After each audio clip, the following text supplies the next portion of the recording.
لێبێت و ئەم کاتتان باش بینەرانی خۆشەویستی تەلەڤیزیۆنی کۆمەڵە بە یارمەتی هاوڕێیانی هاوکارم لەگەڵتانم بۆ پێشکەشکردنی گەشتی هەواڵەکانی ڕۆژی دووشەممە. سەرەتا سەردێڕی گرنگترین هەواڵەکان. بەرزبوونەوەی ڕێژەی گرژی و ئاڵۆزیەکانی ناوچەکە و هێرشەکانی ئیسرائیل بۆ سەر پێگەکانی ڕژیم، درێژەی هێرشەکانی ڕژیمی کۆماری ئیسلامی بۆ سەر حیزبەکانی ڕۆژهەڵاتی کوردستان، پەسەندکرانی پێداچوونەوەی دادگای ڕژیم لەسەر تۆمەتەکانی مەنسوور عەبدوڵڵا زادا، لە سێدارەدانی سێ بەندکراو لە زیندانەکانی ڕژیمی کۆماری ئیسلامی و کۆبوونەوەی ناڕەزایەتی خانشینکراوانی تامین اجتماعی لە شاری شوش.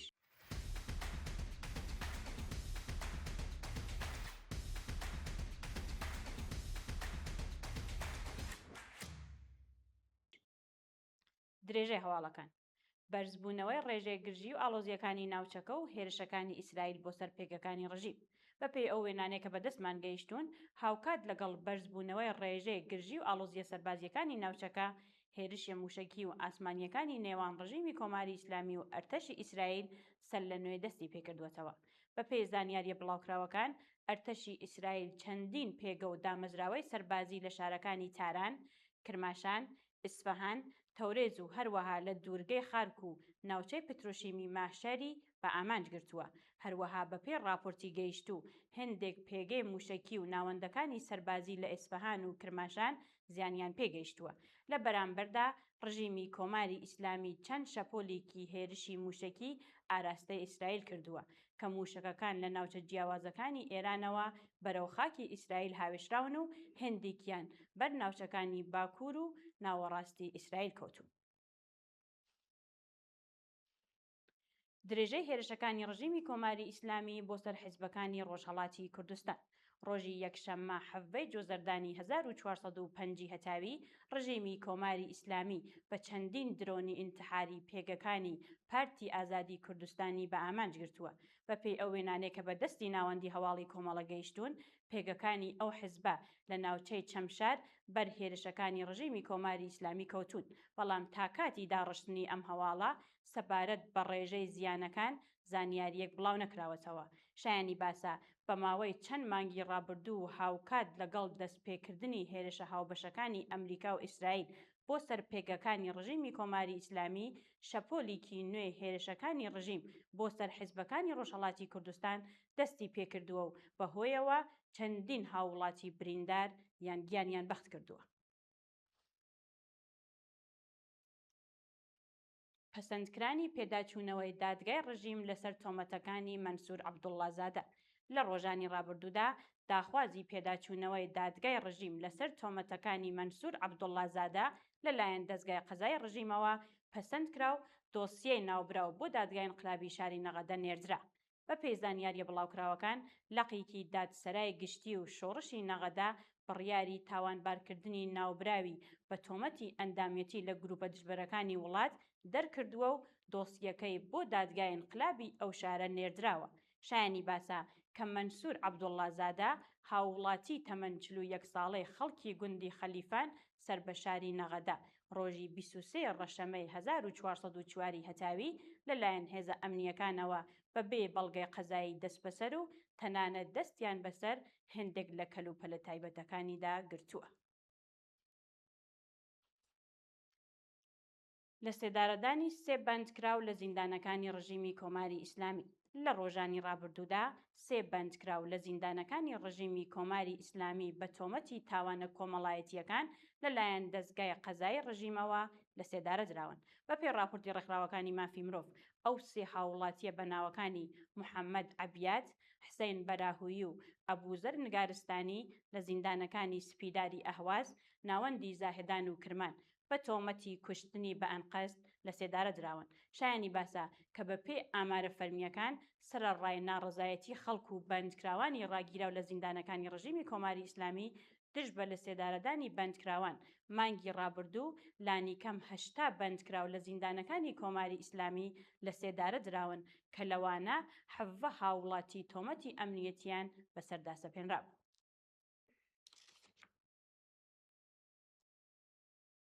کۆبوونەوەی ناڕەزایەتی خانشینکراوانی تامین اجتماعی لە شاری شوش. بەپێی راپۆرتی گەیشتوو، خانشینکراوانی تامین اجتماعی لە شارەکانی شوش، ڕەشت و تاران دژ بە خراپی دۆخی ژیان و مەعیشەتیان کۆبوونەوە. بەشداربووانی کۆبوونەوەکە بە وتنەوەی دروشم دژ بە بەرپرسانی گەندەڵی ڕژیمی کۆماری ئیسلامی و هەروەها بەرزکردنەوەی پلاکارد ئاماژە بەوە دەکەن کە بەهۆی بایەخنەدانی ڕژیم بە ژیانی خانشینکراوان و هەروەها گوشاری ئەمنیەتی بۆ سەر خانشینکراوانی ناڕازی لە دۆخێکی خراپتا دەژین.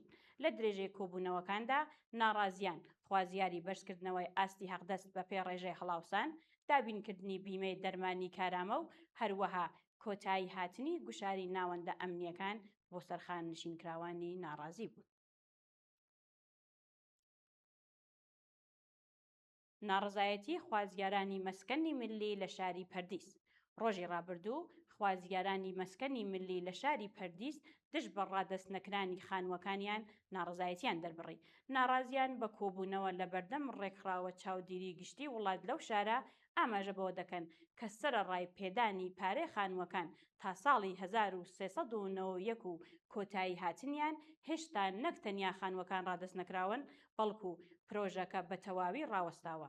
بە پێی راپۆرتەکان ناڕازیان خوازیاری پێداچوونەوەی دادپەروەرانەی ناوەندە قەزاییەکانی ڕژیمی کۆماری ئیسلامی لەسەر سکاڵەکانیان، سزادانی تاوانباران، ڕادەستکرانی خانووەکان و هەروەها قەرەبووکردنەوەی زیانەکانیان بوون. ناڕزایەتی کرێکارانی لەسەر کاردەرکراوی شێرکەتی قەندی مەمەستەنی پارێزگای فارس.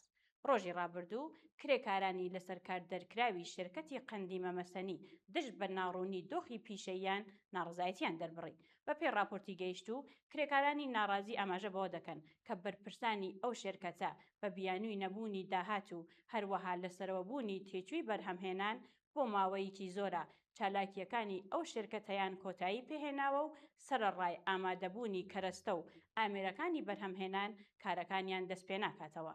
لە هەمان کاتدا کرێکاران جەخت لەسەر ئەوە دەکەنەوە کە کۆمەڵێکی زۆر لە کرێکارانی ئەو یەکەیە لە ئەگەری دەستپێکردنەوەی کارەکانیان لە ماوەیەکی کووردا خانەنشین دەکرێن و کۆتایی هاتنی چالاکیەکانی ئەو شێرکەتە بەردەوامی ژیانیان لە خاتەژێر گوشارێکی زۆری ئابوووریەوە.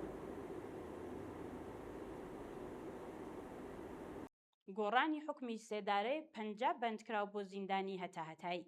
بە پێی راپۆرتەکان حکمی سێدارەی لانیکەم 50 بەندکراو لە زیندانی قەرزەرحەزاری کەرەج لە چوارچێوەی بڕیاری لێبوردنی ڕژیمدا بۆ زیندانی هەتاهەتایی گۆڕدراوە. بە پێی زانیاریە بڵاوکراوەکان ئەو بەندکراوانە پێشتر لە پەیوەندی لەگەڵ دۆسیەکانی مادە هۆشبەرەکاندا حکمی سێدارەیان بەسەردا سەپێنراوە، بەڵام پاش بڕیاری لێبوردن سزاکەیان بۆ زیندانی هەتاهەتایی کەم کراوەتەوە.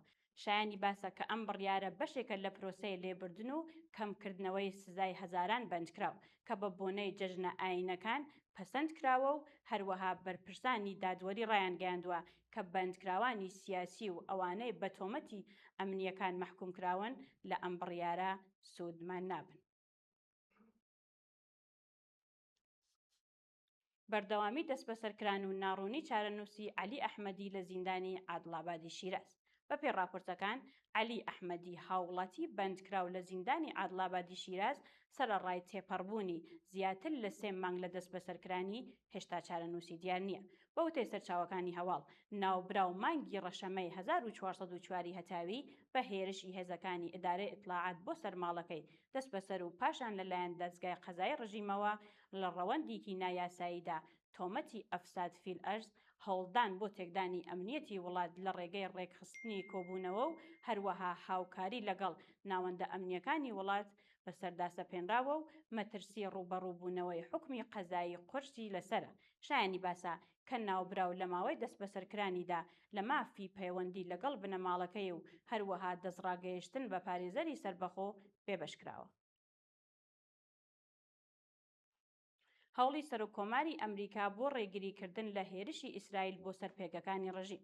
شەوی ڕابردوو هاوکات لەگەڵ بەرزبوونەوەی ڕێژەی ئاڵۆزیەکانی ناوچەکە و هێرشەکانی ڕژیمی کۆماری ئیسلامی بۆ سەر ئیسرائیل، سەرۆککۆماری ئەمریکا خوازیاری کۆتایی هاتن بە گرژیەکانی ناوچەکە بوو. بە پێی دوای زانیاریەکان دۆناڵد ترامپ سەرۆککۆماری ئەمریکا هاوکات لەگەڵ هێرشە موشکیەکانی ڕژیمی کۆماری ئیسلامی بۆ سەر ناوەند و باکووری ئیسرائیل داوای لە بەرپرسانی ئەو وڵاتە کرد کە وەڵامی هێرشەکانی ڕژیم نەدەنەوە. ناوبراو ئاماژەی بەوە کرد کە زۆر لە ڕێکەوتنێکی گرنگ لەگەڵ کۆماری ئیسلامی نزیک بوونەتەوە و پێویستە ڕژیمی ئیسرائیل وەڵامی هێرشەکان نەداتەوە. لە هەمان کاتدا ناوبراو جەختی لەسەر ئەوە کردوێتەوە کە ئیسرائیل تاقانە ڕێگای قبوڵکردنی ڕێککەوتنی ئەمریکا و ڕژیمی کۆماری ئیسلامیە و تەنانەت بەشداری لە هێرشەکان بۆ سەر پێکەکانی ڕژیمدا ناکات. دووە هەواڵمان سەبارەتە بە پەرەسەندنی هێرشەکانی ئیسرائیل بۆ سەر لوبنان.